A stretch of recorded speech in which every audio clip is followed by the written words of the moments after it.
What's up, guys? Welcome again to Kanji Club. Now we are going to continue practicing Hiragana. Please review my other videos, my previous videos. I talked about how did I make this table, and we talked about how to write the A line, which is the vowel line in the Hiragana, A, U, A, O. And we talked about how we wrote the K line, kakiku, keiko, kakiku, keiko. And we talked about how, and now we're going to talk about how to write the S line, sa, shi, su, se, so. Sa, shi, su, se, so.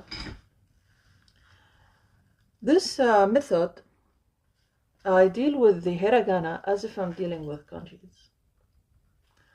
I look at hiragana letters and correlate with the midline, with their horizontal and vertical, because my goal is to write in a vertical straight line.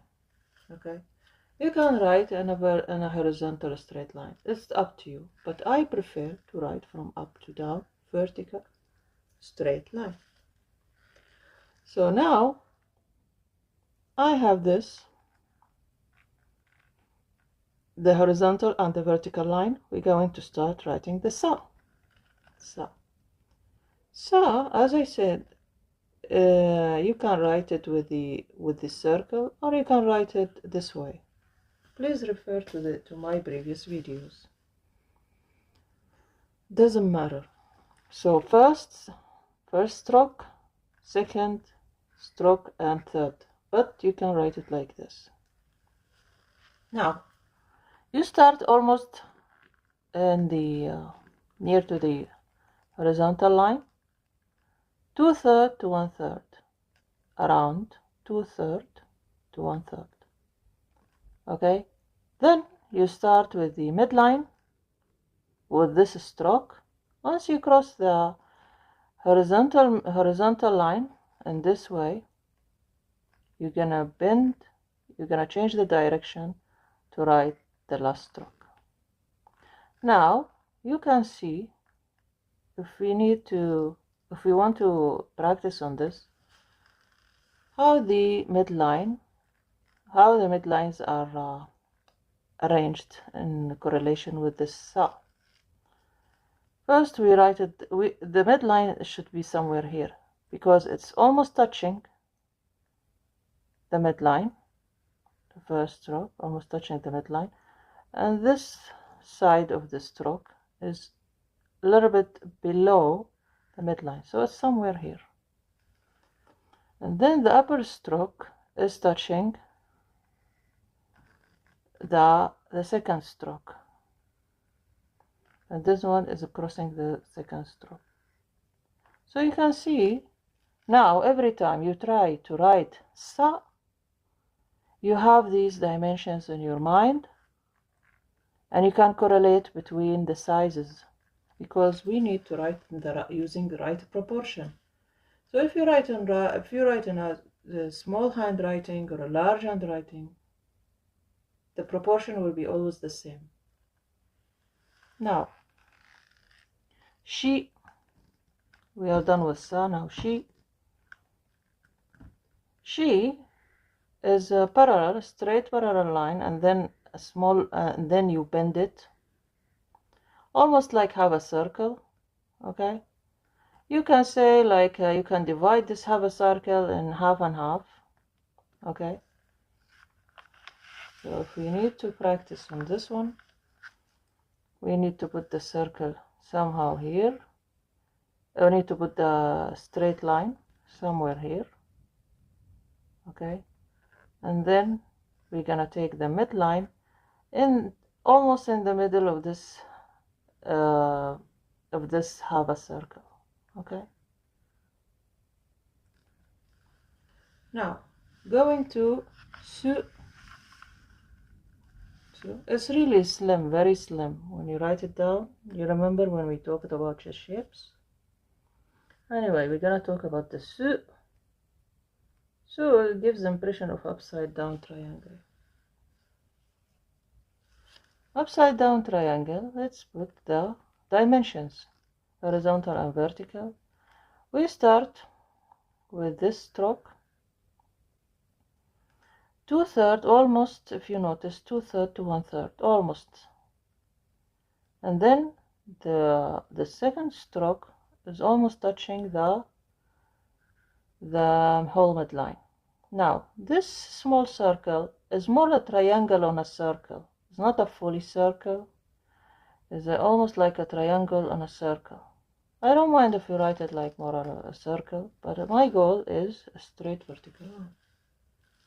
So 2/3 to 1/3, guys, and use the middle line to write the second stroke, and it gives an impression of a triangle. Anyway, C. Now C. C is first stroke, second and third. Okay, guys. So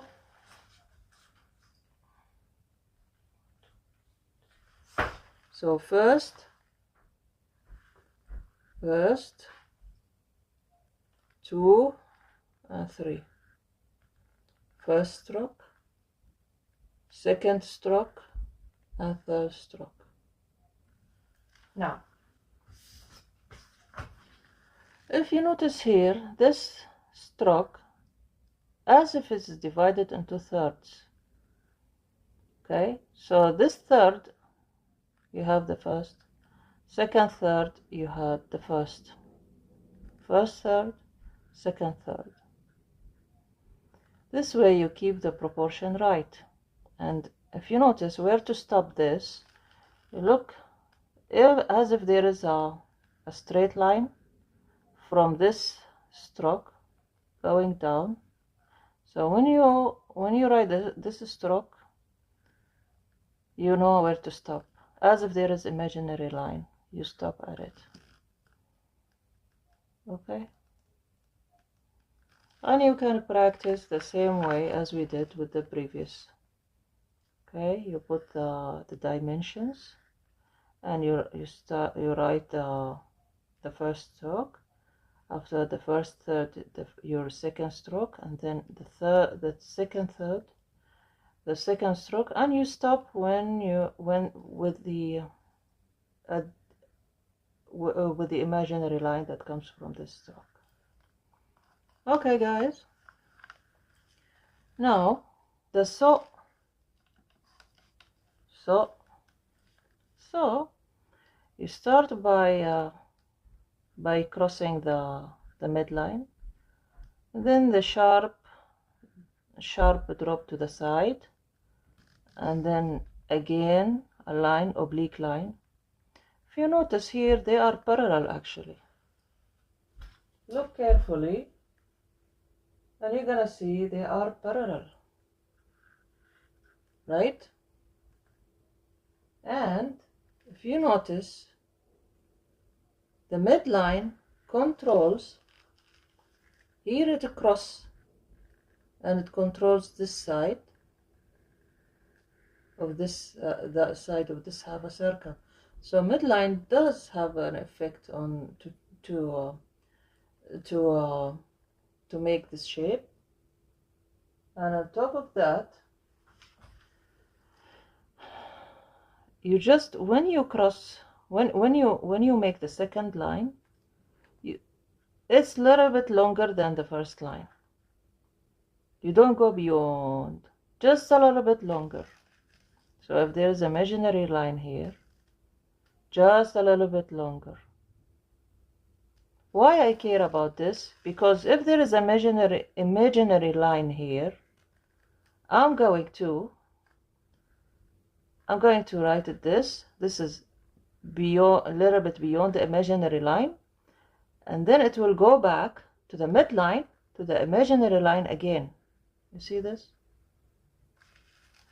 You see this?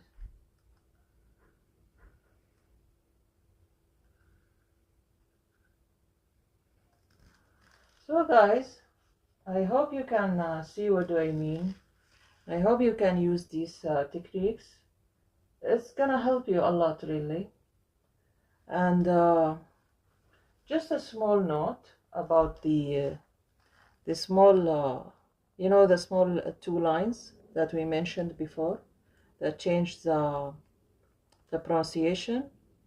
Between these two lines, you can add the two small lines between these two lines. Okay, we'll change the pronunciation from so to zo. Okay. Anyway, guys, that was about the S line, sa, shi, su, se, so.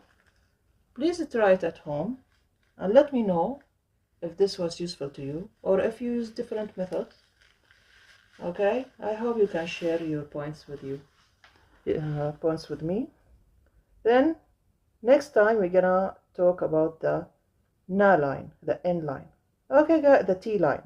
Okay, see you guys. Stay tuned for the next video.